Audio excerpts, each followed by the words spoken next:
Hello and welcome to this video. In this video, we will talk about Microsoft Office for enhanced productivity and innovation. My name is Jay and I will be your instructor in this video series. As we all know, Microsoft has many products, and the two most commonly used products are the Microsoft Office Word and Microsoft Office Excel. At ito yung gagamitin nating platforms for this first video.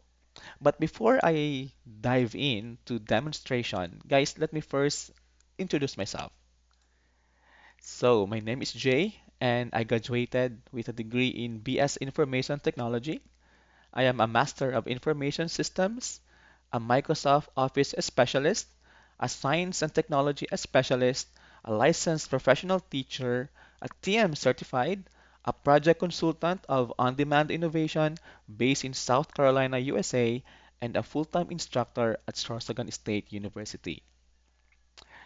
So what are the expectations for this video? First is the language being used. As you notice, I am speaking in English and Tagalog.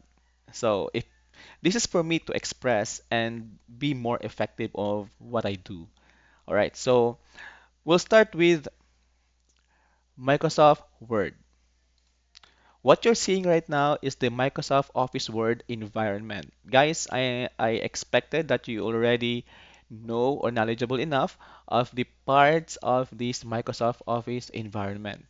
So if you hear me saying that, hey, dun ka sa taskbar, hey, dun ka sa menu, sa ribbon, I suggest na alam mo na kung saang part yon ng Microsoft Word. Because the topic for today is our tips and tricks on how we can enhance ourselves in using the platform.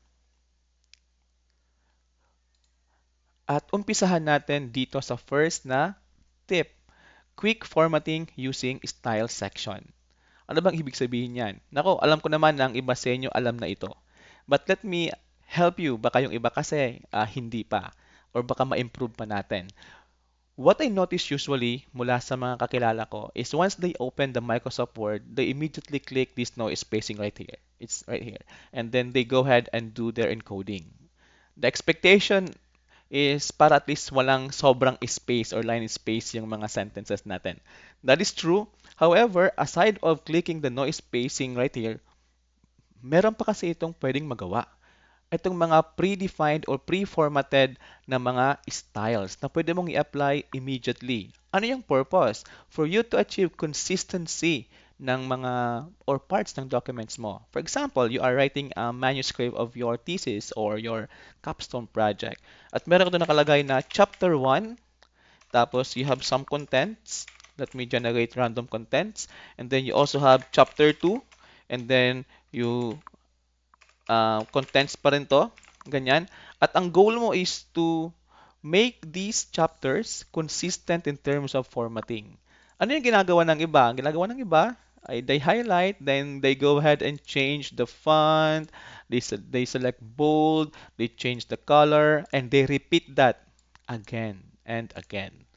So, ganito, pwede naman to pag medyo masipag tayo. Pero alam naman natin na ang purpose ng technology is sabing is to assist, to aid us to be more efficient sa ginagawa natin.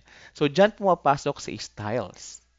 No. So, si styles, for example, if I highlighted this particular part of my document and then I select heading, notice na meron na siyang predefined formatting na in-apply. So, if I select again this and apply, notice that I have a consistent formatting sa mga chapters ko. Well, pwede mong sabihin, ay, hindi ko naman gusto yan. Right? Gusto ko ng ibang kulay, ibang font at gusto ko medyo maliit lang dapat yung kanyang size. Well, pwede ka maghanap dito kung meron mag-fit sa needs mo. Kung wala, you have the option to modify or create your own style. For example, etong heading, gusto mo naman yung kanyang yung ibang part niya pero gusto mo lang talaga palitan yung kulay or yung font niya. So what you can do is you can right click this heading and you'll see there modify. Click natin. So using the left click of your mouse, you'll be giving this pop-up or pop-up window. Then you can select here the font na gusto mo Example, I want to use Aptos display. Gusto ko medyo maliit lang yung kanyang font. Ayoko ng ganyang kulay. Gusto ko black lang. And kung di pa yan sa'yo sapat, meron ka pang bold, italicized, or underline. Even yung alignment niya, even yung indentation niya, pwede mo siya i-adjust, or even the line spacing right here. Kung di pa yan sapat sa'yo, meron ka pa talagang gustong gawin, you have format right here where you can granularly, sabi nga, format yung text na yon or yung sentence na yon or paragraph. So go ahead and do that. But in my case, eto na munang babaguhin ko. I will be changing the font, change the font size, and then the color. Then I'll go ahead and click OK. Notice that the moment I click OK, nag-apply ka agad siya dun sa aking mga selected na text. Right? So, yan na siya. Nag-apply ka agad siya. So, if I create another chapter, sabihin natin, chapter 3, sa part dito, then you have the content. And then I highlighted this and select, nag-apply pa rin siya para doon. Other may argue, meron namang ibang way yan using the format painter. Well, tama naman talaga. So, pag let's say you have chapter 4 dito, chapter 4, and then you have the content, and then you select this and format painter, kokopyahin niya kasi yung formatting niya. Parang ganyan. Kaya, di ba? Kaya lang, you have to do that every now and then, paisa-isa ka pa. Then, what if nagbago yung requirements at babaguhin mo naman yung style niya? So, parang babalik ka na naman ulit doon, format painter naman. Dito ka na lang sa heading, isahan pa. At the same time, pag meron kang ginamit na styles dito, you can go ahead and use this to create table of contents. Ha? Paano ba yun? So, gawa tayo ng panibagong page. So, blank page. So, I will be clicking here. Tapos, gawa tayo. Nakasama pala to. Sige, dito tayo sa kabila. So, okay dyan. Then, insert tayo ng table of contents under references. We click table of contents right here. Okay, then we click table of contents. Pili ka lang dito. In my case, ito yung pipiliin ko, for example. At mag-a-appear na siya. Instantly, meron ka ng table of contents. Hindi siya gagana, class, kung talagang hindi ka gumamit ng style section dito sa home tab. So, meron ka ng table of contents. Yan. Diba? So, chapter 1. Kung nagbago yung pages nila, for example, etong chapter 4 na ito, naglumipat ng other page. So, let me add more information here. Sabihin natin. Enter natin. So, enter pa natin ng kaunti. Yan. Nasa page 4 na ito. Paano ko nalaman? Because sa taskbar, nakita ko 4 out of 4. Pagpunta mo dito, notice, di siya 4. 3 pa rin. Because you have to update the table. And then, may dalawang option to. Kung gusto mo yung page number only, page number lang. At mag-update yan. So, ano yung other option doon? Etong the entire table, ito ay gagamitin mo pag meron kang dinagdag na content sa iyong document. Alright, very easy, di ba? So, yan yung use ng styles with combination ng paggawa ng table of contents. Yun ang first tip that I can give you guys. So, quick formatting using style sections. Alright, second na tayo. The second is use the navigation pane for fast editing. Yeah, ang iba kasi napapansin ko na sige lang yung pag-scroll nila, sige lang ng sige, ganyan ganyan.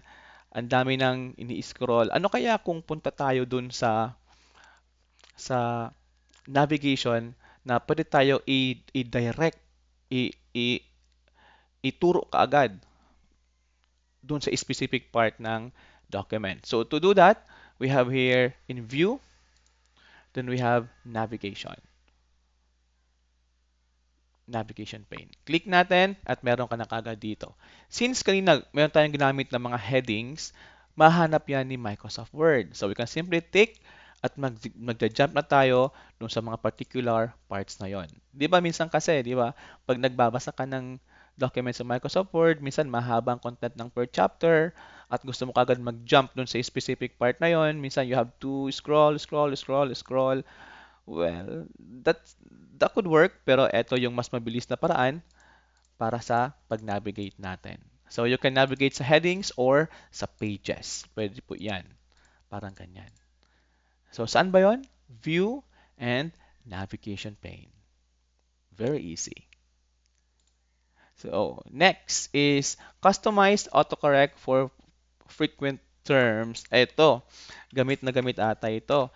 Lalo na kung meron kang laging ginagamit na term. For example, Department of Education, lagi mo siyang ginagamit, parang ganun. Or Commission on Higher Education, medyo marami rin kasing itatype, no? Department of Education, ganyan. Ano kaya kung meron tayong shortcut na pag nilagay ko lang na DepEd, automatic na siya mag-fill na ganyan, Department of Education. So, nilagay ko lang ganyan, DepEd, pasok na naman siya. So, dun sa mga sentences natin, pwede mo siya magamit instantly. Di ba, mas nakakatuwa siya because, efficiency nga yung ating gustong gawin dito. So, paano ba nagawa yan? Well, very, very easy lang naman ito. So, you have to navigate on your file tab. Tapos, meron ko siya makikita na options. It's here, nasa baba. Then, lalabas tong pop-up window na ito. It's okay. Wag ma wag matakot. Madali lang naman to gamitin. You have here proofing. Click. And you have here autocorrect options. So, balikan natin yung unang step. File, options, proofing, and autocorrect options. Pag-click natin dito, may panibagong pop-up na naman yan. Dito ka maglalagay ng keyword mo at kung ano yung text na dapat mag-appear once na key in mo yung word na yon. Sabihin ko CHED. CHED, ganyan. Medyo mahaba kasi ito. So, Commission on Higher Education. Di ba pag magta-type ka niyan, medyo ilang seconds pa yon as compared to 3, 4 characters lang. So if I click add right here and I click OK, then if I put CHED and I hit enter, boom, meron ka ng Commission on Higher Education. So isa sa mga use cases nito is, yun nga, kung meron kang laging ginagamit na phrase or yun nga, mga headings na gusto mong mabilisan lang dapat ang pag-type mo, pwede mo gamitin ang autocorrect para sa mga frequent terms na ginagamit po natin. Ang galing, di ba? So, move on tayo ng kaunti. Let's have quick parts. Ito rin, for efficiency part, may mga boilerplate kasi tayong ginagamit eh. Ano yung mga boilerplate? Isang example niyan is yung mga headings. Di ba minsan, pag gumagawa ka ng letter or any documentation, di ba, nakalagay dyan, Republic of the Philippines, ba yun? Department of Education, Ang haba nito eh. Kasi mayroon tong talagang standard na dapat nakalagay, di ba? District of Sorsogon, parang ganyan. And whatnot. Ang haba-haba pa niyan. Minsan pa nga, meron pang image na nakalagay yan dyan sa side eh. Di po ba no? Ano kaya kung merong something na di ko na kailangan i-type ito lahat kasama yung image, but pwede ko sila magamit over and over and over again. So, i-assume natin, kunwari, etong part na to. Right? Let's say, mahaba na yan. Then, you insert an image. In our example, I'll be using shape instead. No. Kunwari, ito yung image natin. I-wrap natin to as square. So, parang ganyan. Kunwari, ito yon. Ito yung image ng DepEd, tapos ito yung headers niya. What I will do is, I will select lahat ito. Then, I'll go to Insert. You have here Quick Parts, right here. Right? I-click natin. Then, gusto ko i-save yung selection na ito to gallery. I-click natin to. Then, give it a name. Kunwari, heading 1. I don't know about you guys. Kayo nang bahala pumili niyan. Then, I'll click OK. Then, say gagamitan ko na yung header. Gagawa ko ng panibagong document dito. Let's say, okay, gawa tayo ng letter, etc. So, lagay mo ng heading yan. Di mo na kailangan i-type ito lahat, plus the image. What we will do is, punta ka dun sa part kung saan mo mag-a-appear yung heading na yon. You go to Quick Parts, Insert tab, Quick Parts, at mag-a-appear yun dito. And all you have to do is to click at mag-a-appear na yan dyan. Di ba ang galing? So, this will save you time. Di lang ito limited dito lang sa mga heading. Ito rin po ay pwede sa mga, kung meron kayong boilerplate ng mga letters nyo. For example, meron kayong recipient dito na nakalagay, tapos nagbabago lang siya, tapos you have here the salutation, you have the content dito nakalagay sa baba. Di ko na ilalagay yung lahat-lahat ha. I'm sure na-imagine nyo naman ito. All you have to do is to highlight all of those. Punta tayo dun sa insert tab, punta ka dun sa quick parts at isi-save mo lang naman ulit yun. 'Di ba? As your boilerplate, parang template mo pag may mga letter kayo na gagawin, and all you have to do is to reuse them over and over again. So this will save you lots of time. So yun, quick parts po ang tawag natin doon. Okay, so nakailan na tayo? We have the quick style formatting, we have the autocorrect ng mga frequently used terms, meron tayong quick parts. Move on tayo ng kaunti. Then we have the, oh sorry, ito pa pala, use of navigation kanina.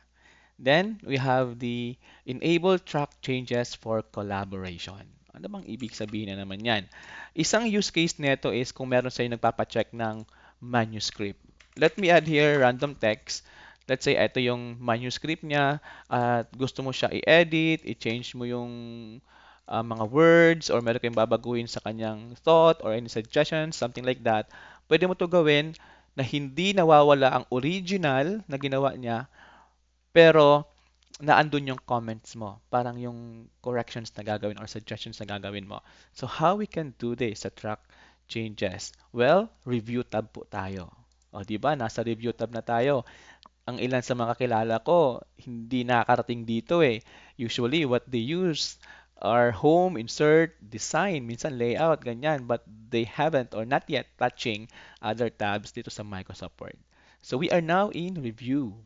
So dito, kailangan mo lang i-enable yung track changes. Click mo lang na ganyan, enable na yan. But careful, yung ibang Microsoft Word kasi na by default or sometimes pag nababago yung formatting, hindi siya naka-all markup dito. It's very important that you selected all markup. Ang iba kasi niya nakalagay is simple markup. Okay? Hindi ito ang gusto kong ituro sa inyo, but rather yung all markup. Ano ba yung ina-expect natin dyan? For example, etong part na to. Gusto ko tanggalin mo tong part na to na sentence na ito. Tanggalin mo ito. So, pag nag-highlight ka, then you press backspace, hindi siya talaga matatanggal. But rather, i-strike through niya. Strike through. Diba na, ito yung ibig sabihin na hindi to kailangan ng sentence na ito. Something like that. Diba? So, kunwari, ito namang part na to. You remove this word, for example, i-backspace natin. So, naandyan na naman yan. Tatanggalin niya. Then, if you want to add sentence or words, ito, add more discussion or whatever dito, what gusto mo sabihin na, yeah, go ahead, yun na lang. Add more discussions. Add more discussions, something like that. So, naandun siya. Ito ay added mo talaga to, hindi ito mula sa original text. Diba? So, track changes. And other than that, for example, kung meron silang comment or you want to add information but mo ito pinapatanggal, etong part na ito, you can simply add comments right here. Diba? I-click mo lang yan at lalabas dito. So, ang reason mo why you want to remove that, this is insignificant. Insignificant. Parang ganyan. So, pag binigay mo to dun sa students or friends or whoever that may be, mababasa nila yung mga comments na yan. Na-maintain yung kanilang original na ginawa, tapos nandun din yung comments and suggestions mo para sa documents nila. Di ba ang galing? So, di mo na kailangan magpa-print na naman, babaguhin na naman, pa-print na naman, babaguhin na naman. So, why not we maximize the use of Microsoft Word using track changes?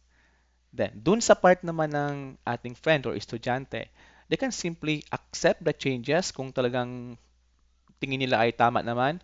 They can accept the changes. So, lahat ng mga changes dyan will be accepted. So, i-click natin, ma-add, mawawala yung iba. Mawawala yung ganyan. So, yan. So, track changes. Di ba ang galing? Alright. Pupunta tayo ng kaunti. So, yan yung enable track changes for collaboration. And for the next one is we have to protect our document. Right? So, paano ba ito? Yung pag-protect natin ng ating document. Give me 1 second. So, protect document. Give me 1 second guys, parang Hmm, nag-error yung aking Microsoft Word. So, yun, malapit na. Ayun, ayun. Up, up. Okay. So, let me change my screen. Balik tayo dito. Alright, so we are here sa ating Microsoft Word. And then, how do we protect our document? Since we are here in Review tab, you will notice here, Restrict Editing. Ito yan. Then, i-click lang natin to. Then, dito, you have options na pwede mong pagpilian. Palaki natin ng kaunti. We have here, Formatting Restriction. Limit formatting to a selection of styles. So, pag chinek mo yan, from the word itself, malilimit yung pag-change ng mga itsura po niyan. Editing naman is if you enable this, so ano bang gusto mo gawin? Read only bang siya? Makapag-comments lang, track changes, and whatnot. Pipili lang po natin anong kailangan natin dito ipagawa. And you have also here groups kung lahat ba ng gumagamit ng ito naman kasi optional kasi meron kasing different users, 'di ba, na pwedeng naka-share itong document na ito. Kasi 'di ba yung Microsoft Word natin is meron siyang online, right? So you have share right here if you want to share this online. Ito naman yung part na dito. But in this case is optional. What I'm going to do is to provide lang naman ng etong restrictions na ito. Hindi ka pwedeng makapag-change ng style niya at read only ka lang. Meaning to say, hindi ka makapagdagdag or makapagbawas ng content. Then you have here the enforcement. If you click this will gonna ask for your password kasi kailangan yung password para kung gusto mo na ibalik sa normal, di ba? Na makapag-edit ulit. Sabihin ko yan na yan, password natin. We click OK. So yan. I-share mo na yan dyan kung kanino man na pagbibigyan ng document na yan, but they will be limited sa pag hindi makakatanggal. Of course, hahanapan yan. Bawal ka mag-remove.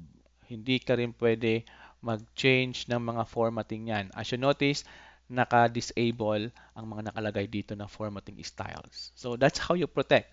Ito yung ginagawa ng iba kung talagang medyo skeptical or reluctant sila na baka aksidente mabago nila yung content or something like that. So yun ang ginagawa. Nire-restrict lang naman nila ito. So read only sila. To remove yung kanilang restriction is you have to go back sa review. You go to restrict editing. Then you can stop the restriction right here at the bottom part. Simply tick that and provide the password that you set and then you click OK at back on track na naman yan. Diba? You can go ahead and make changes if necessary or change whatever. Oh, yun. Na-track pa yung changes na ginawa natin kanina. Under review yun. Dito yun sa track changes kanina. So, i-disable ko muna to.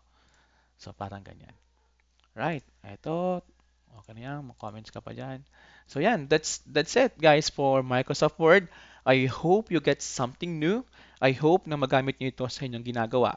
And if you want to repeat yung mga lessons or discussions na ginawa ko kanina, for example, yung dito, enable track changes, all you gotta do is to replay this video.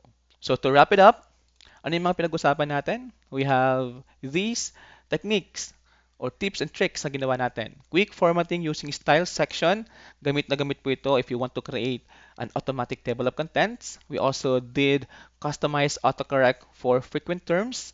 Ito naman is kung meron kang laging ginagamit na terms at gusto mo bigyan ng abbreviation siya, then automatic mag-spell out na siya, yun ang gagamitin natin. We also have quick parts. Here you can create boilerplate or even structures ng document natin. This is make your life easier kung baga. Then we also talk about the navigation pane wherein we can navigate more efficiently sa ating documents. Ito ay very useful kung medyo mahaba na yung inyong documents at marami ka ng pages. Then we'll talk about track changes for collaboration. Ito naman is kung merong documents na binigay sa iyo for correction, for suggestions, and you want to maintain the original contents and structures of the documents while also providing your comments and suggestions, you can simply enable this feature. And lastly, protecting our documents. So that's it for me today. I hope you get something new and I'll see you guys in the next video. Goodbye, everyone.